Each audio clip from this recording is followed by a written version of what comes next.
हमने तकरीबन 2 महीने पहले ये भारत जोड़ो यात्रा कन्याकुमारी में शुरू की थी। आपने देखा होगा, देखा था आपने?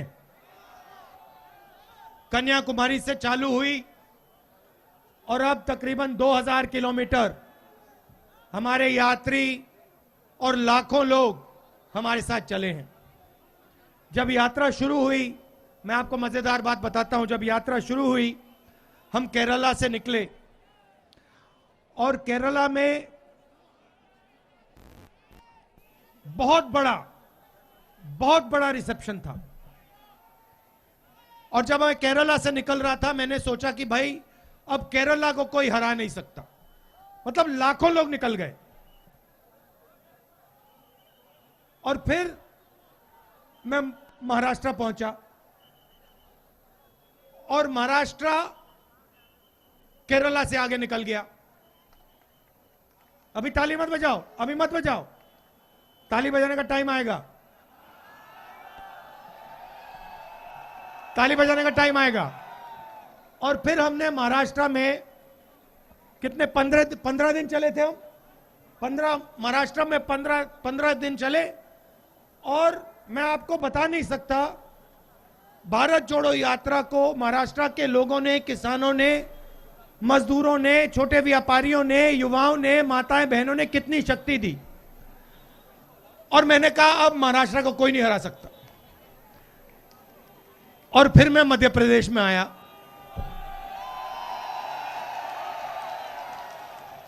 और पता लगा कि मध्य प्रदेश ने पहले दिन में महाराष्ट्र को हरा दिया। आप उनसे भी आगे निकल गए।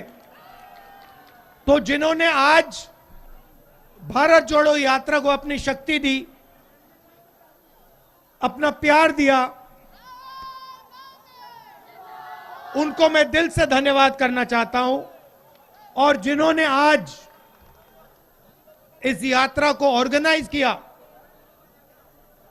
उनका भी मैं दिल से धन्यवाद करना चाहता हूं। आपको ए ग्रेड में देना चाहता हूं। सारे कांग्रेस के कार्यकर्ताओं को, कांग्रेस के नेताओं को, और खास तौर से जो हमारी मध्य प्रदेश की जनता है, आपको मैं दिल से धन्यवाद करता हूं। अब भैया, अब ताली बजाने का टाइम है। देखिए,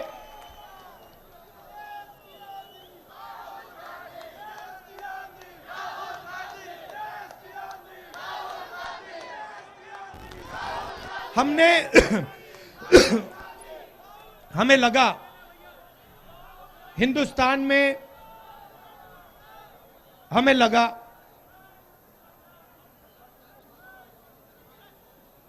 कि नफरत, डर और हिंसा का माहौल बीजेपी के लोगों ने बना दिया है। और हमने बहुत कोशिश की, जो जनता की आवाज थी, चाहे वो किसानों की आवाज हो, मजदूरों की आवाज हो, छोटे व्यापारियों की आवाज हो, हमने पहले उसको लोकसभा में, राज्यसभा में उठाने की कोशिश की। किसानों के 3 काले कानून आए, उसके बारे में हमने बात करने की कोशिश की विधानसभा में, लोकसभा में। उससे पहले प्रधानमंत्री जी ने नोटबंदी लागू की थी, आपको याद होगा, सबको याद है। 500 रुपए, 1000 रुपए का नोट उन्होंने रद्द कर दिया। और आप किसी भी छोटे व्यापारी से पूछो, आज मैं उनके साथ चल रहा था, उनके सारे के सारे बिजनेस एक के बाद एक, एक के बाद एक, एक के बाद एक, लाखों बिजनेस हिंदुस्तान में बंद हो गए। और जो बचे, गलत जीएसटी लागू करके, 5 अलग अलग जीएसटी, 28% तक टैक्स, लागू करके उन्होंने जो बच गए थे उनको भी उड़ा दिया। आज नहीं, देखिए,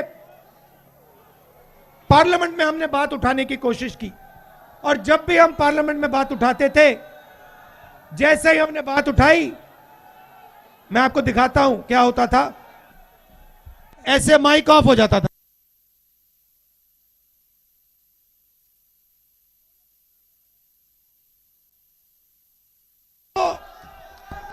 तो लोकसभा जो जनता की आवाज उठाने का सेंटर है, एक तरीका है, वहां तो माइक ऑफ कर दी। बीजेपी ने, अच्छा, मैंने शुरुआत में कहा, भाइयों और बहनों, प्रेस के हमारे मित्र तो हैं, मगर हमारी बात कभी नहीं उठाते। देखो मुस्कुरा रहे हैं सब, पीछे से प्रेशर है, रिमोट कंट्रोल पीछे है इनके बेचारे के, ये कुछ नहीं कर सकते, मैं समझता हूं, इनकी गलती भी नहीं है। तो मीडिया हमारी बात नहीं उठाती, सिर्फ हमारी नहीं, विपक्ष की बात नहीं उठाती। लोकसभा का रास्ता बंद। अच्छा, मध्य प्रदेश में हम चुनाव जीत गए, हमारी सरकार थी और करोड़ों रुपए लेकर 20-25 भ्रष्ट विधायकों को खरीद लिया और सरकार बना ली।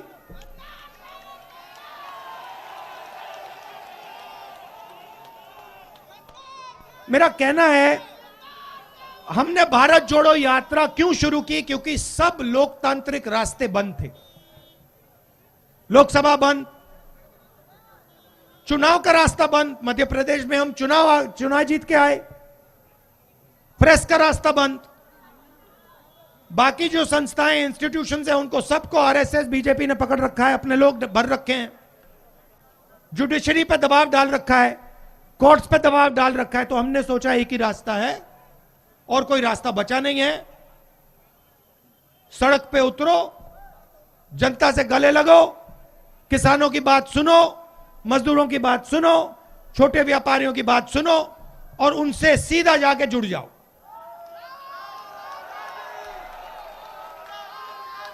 हमने सोचा भी नहीं था, मैं आपको सच बता रहा हूं, हमने सोचा भी नहीं था कि इतनी शक्ति, इतना प्यार, इतना सपोर्ट हिंदुस्तान के लोग, मध्य प्रदेश, महाराष्ट्र, केरला, आंध्र, तेलंगाना, तमिलनाडु के लोग इस यात्रा को देंगे। आप मेरा चेहरा देखो, देखो ये चेहरा देखो मेरा,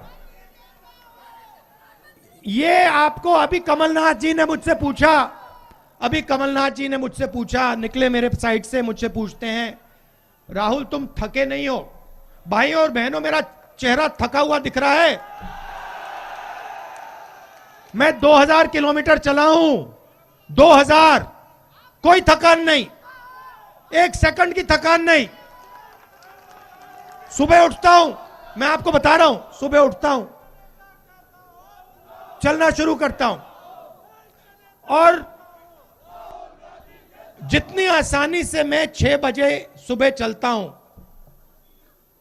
उससे तेज मैं 8 बजे रात को चलता हूं। और ये क्यों हो रहा है? अजीब सी बात है, 2000 किलोमीटर चल गया हूं। भाइयों बहनों, मित्रों,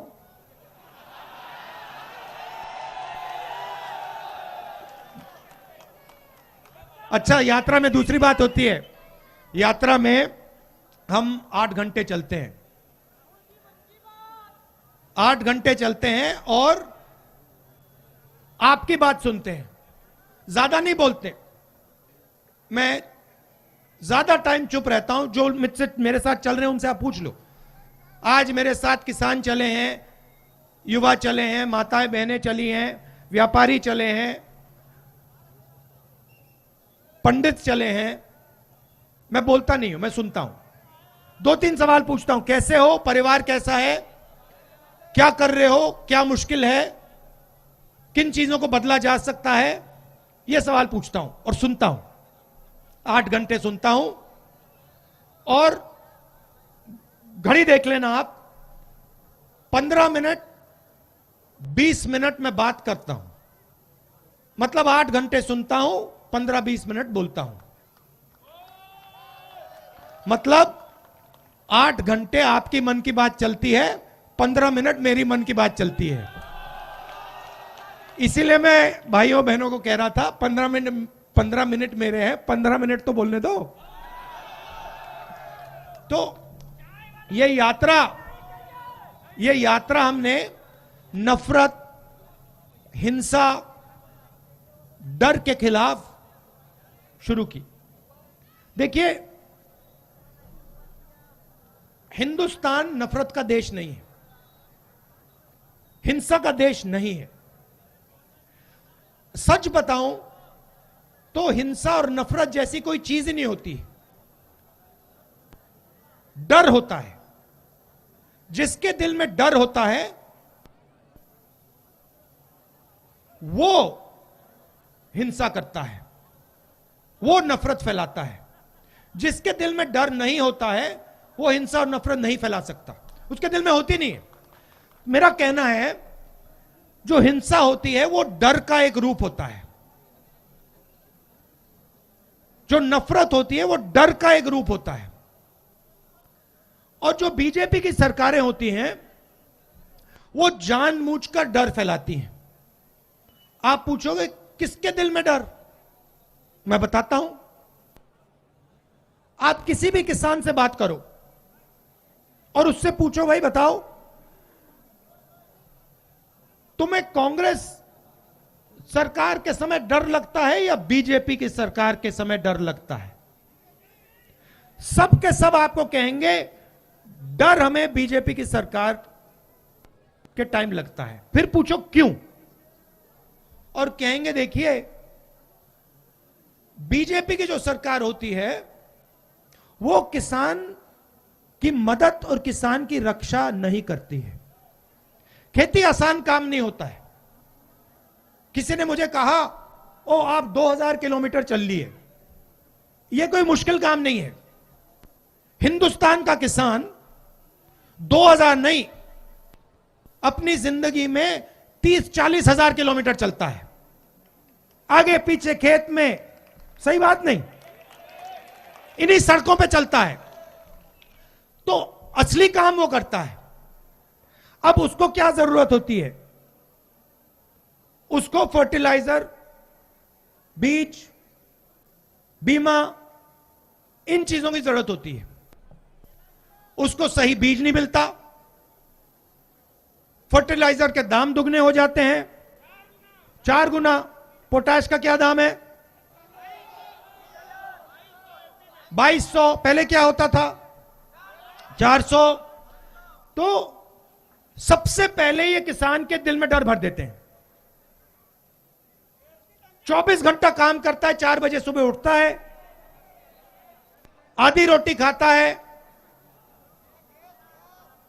और फिर जब उसका समय आता है, चाहे गेहूं हो, सोया हो, केला हो, बेचने का समय आता है, तो दिल्ली में बीजेपी के लोग एक्सपोर्ट इंपोर्ट की पॉलिसी बदल देंगे और दाम को गिरा देंगे। तो पूरी की पूरी मेहनत 2-3 दिन में गायब हो जाती है। एमएसपी नहीं दिलवाएंगे। और अगर किसी किसान का खेत बर्बाद हो जाए, आंधी आ जाए, तूफान आ जाए, बीमा का पैसा मध्य प्रदेश में उसको नहीं मिल सकता। ऐसे किसान के दिल में ये डर पैदा करते हैं। युवाओं के दिल में डर कैसे पैदा करते हैं? युवाओं को रोजगार कौन देता? भैया ये एम्बुलेंस है क्या? युवाओं को क्या चाहिए होता है? युवा क्या चाहता है? रोजगार। अब रोजगार देता कौन है? ये जो प्रधानमंत्री जी के 2-3 मित्र हैं, ये रोजगार नहीं देते देश को।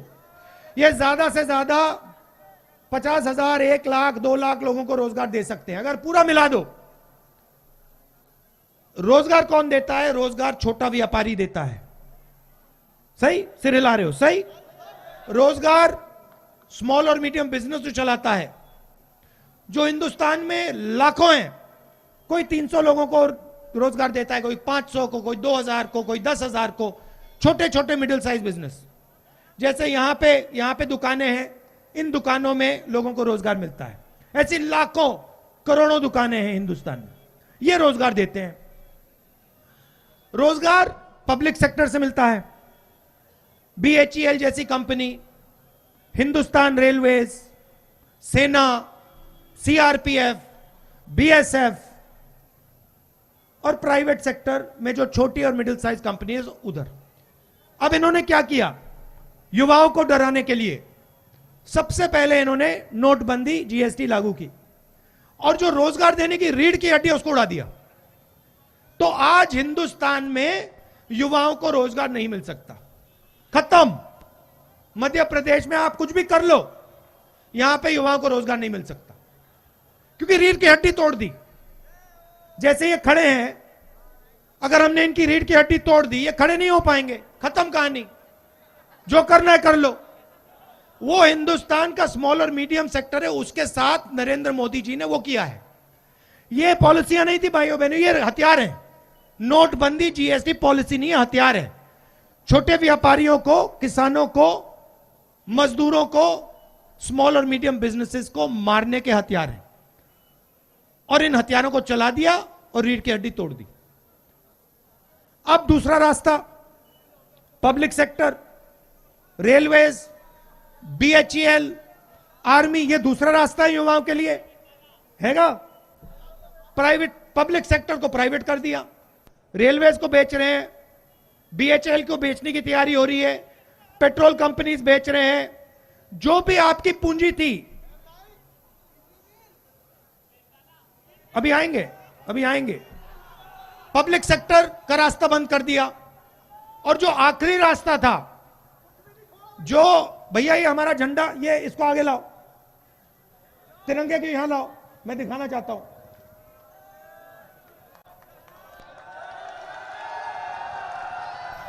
इसको हाँ ऐसे पकड़ो। अब देखो ये, अब देखो, मैं आपसे सवाल पूछना चाहता हूं, इसकी रक्षा कौन करता है?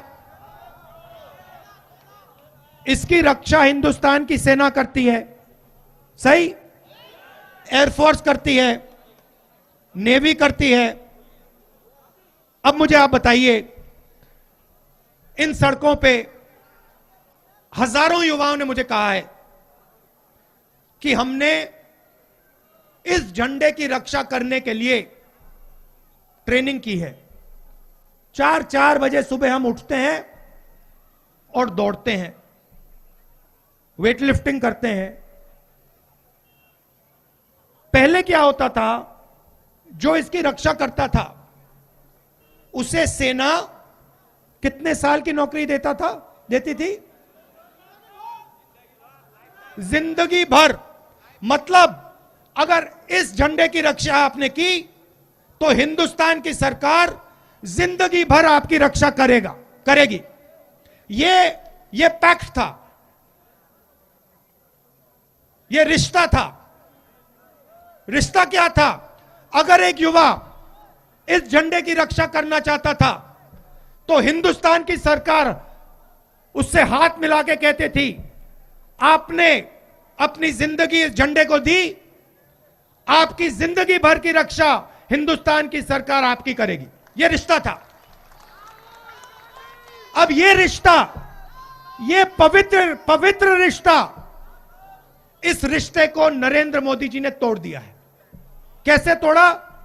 नरेंद्र मोदी जी कहते हैं कि जो भी युवा इस झंडे की रक्षा करना चाहता है उसे हम 6 महीने की ट्रेनिंग देंगे और 4 साल बाद उसे लात मार के भगा देंगे,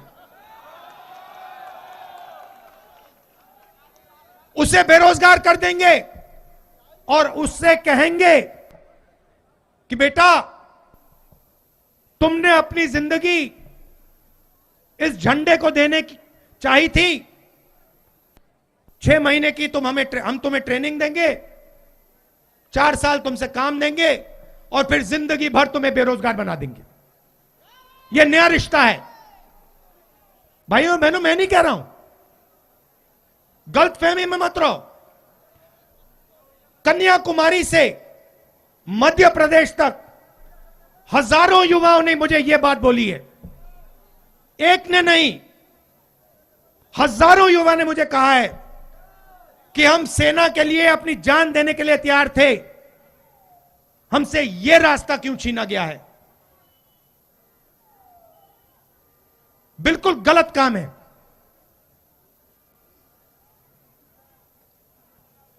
तो सारे के सारे रास्ते बंद कर दिए हैं। सेना का रास्ता बंद कर दिया, पब्लिक सेक्टर का रास्ता बंद कर दिया, सरकारी नौकरियां जो होती हैं उसका रास्ता बंद कर दिया। क्यों? डर पैदा करना चाहते हैं किसानों के दिल में, युवाओं के दिल में, मजदूरों के दिल में। क्यों? क्योंकि भाई और बहनों उस डर को वो नफरत में बदलना चाहते हैं, भाई को भाई से लड़ाना चाहते हैं। क्यों? क्योंकि हिंदुस्तान के 3-4 सबसे बड़े अरबपतियों को आपका पूरा का पूरा धन पकड़ाना चाहते हैं। यह सच्चाई है। तो भारत जोड़ो यात्रा का काम क्या है? जो भाई को भाई से लड़ाया जा रहा है, जो डर फैलाया जा रहा है, सबसे पहले उसके खिलाफ खड़ा होना। एक बात मुझे बताइए, बुरहानपुर जो है किस लिए जाना जाता है? बताइए, यह नफरत के लिए जाना जाता है क्या? क्या कहते हैं कि बुरहानपुर नफरत का सेंटर है? ना, कहते हैं बुरहानपुर मोहब्बत का सेंटर है।